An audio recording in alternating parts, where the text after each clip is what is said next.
Presyo ng bangus sa mga Dan Public Market mas lalo pang tumaas at nasa 240 pesos na ang kada kilo ngayon. Alamin sa report. Kakaunti ang supply ng malalaking sizes ng bangus na ibinibenta ngayon sa mga Dan Public Market. Pahirapan ng pag-aangkat ngayon ng mga negosyante sa Magsaysay Fish Market sa Dagupan City. Gaya ni Celia na mula sa dating 100 kilos na bangus na inaangkat araw-araw, ngayon swerte na raw kung makaangkat siya ng 75 kilos na bangus. Kasabay nito, mas lalo pang tumaas ang presyo ng bangus sa pamilihan.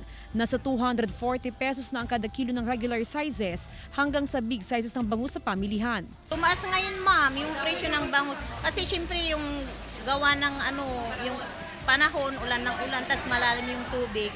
Kung bahagya nagkukulang sa regular o big sizes ng bangus, oversupply naman sa small sizes. May mga palaisdaan kasi na umapaw, bunsod ng tuloy-tuloy na buhos ng ulan simula pa noong nakaraang mga linggo.